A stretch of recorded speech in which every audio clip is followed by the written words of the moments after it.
গুরুত্বপূর্ণ দোয়া শিখাই দিচ্ছি। আলী রাদিয়াল্লাহু আনহু বলেছেন, কোন ব্যক্তির যদি পাহাড়ের সমানও ঋণ থাকে, এই দোয়া যদি আমল করে আল্লাহ পাক ওই ঋণও শোধ করে দিবেন ইনশাআল্লাহ।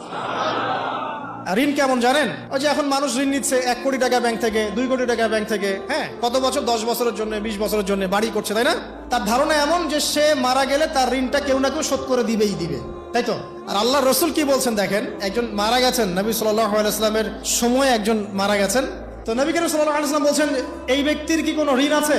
একজন সাহাবী বলেন, হ্যাঁ ইয়া রাসূলুল্লাহ, তো ঋণ আছে। নবীজি বললেন, তোমরা ওর জানাজা পড়ো, আমাকে ডেকো না, তোমরা ওর জানাজা পড়ে নাও, আমি জানাজা পড়তে চাচ্ছি না। আমি এখন কেমন করে আপনাকে বুঝাবো ঋণ কত ভয়ঙ্কর জিনিস? আপনি যে ব্যাংক থেকে 3-4 কোটি টাকার লোন নিয়ে রাখছেন, লাখ লাখ টাকা লোন নিয়ে বসে আছেন, দিব্যি সুখে বসে আছেন, এমন চিন্তায় যে আপনার মৌত হবে না। আর নবী সাল্লাল্লাহু আলাইহি ওয়াসাল্লাম সময়ে একজন মারা যাচ্ছেন, তিনি বলছেন তোমরা জানাজা পড়ে নাও, আমি জানাজা পড়তে চাচ্ছি না। মানে ঋণগ্রস্ত ব্যক্তি জানাজাও তিনি পড়তেন না। তারপরে একজন এসে বললেন, ইয়া রাসূলুল্লাহ, আমি তার ঋণ শোধ করে দিব, তার যা ঋণ আছে আমি শোধ করে দিব। তখন নবী এসে জানাজা পড়লেন সাল্লাল্লাহু আলাইহি ওয়াসাল্লাম।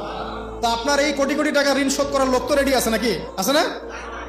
সমস্যা নেই, আপনার জানাজা পড়া হবে, আপনার মিলাদও হবে, আপনার একটা বড়সড় দোয়াও হবে ইনশাআল্লাহ। কিন্তু আল্লাহ পাক বলেছেন, শহীদ, আল্লাহর পথে যুদ্ধ করে শহীদ হয়েছে, এই ব্যক্তির আত্মাও ঝুলে থাকে যতক্ষণ পর্যন্ত না তার ঋণটা শোধ করা হয়।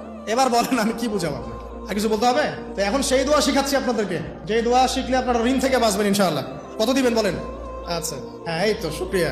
দোয়া করবেন যেন আল্লাহ পাকের দিনটাকে আল্লাহর জমিনে প্রতিষ্ঠা করতে পারি।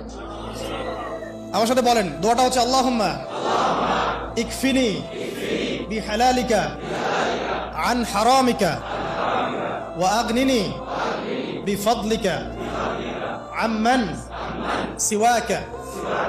এই দোয়াটা ছোট না?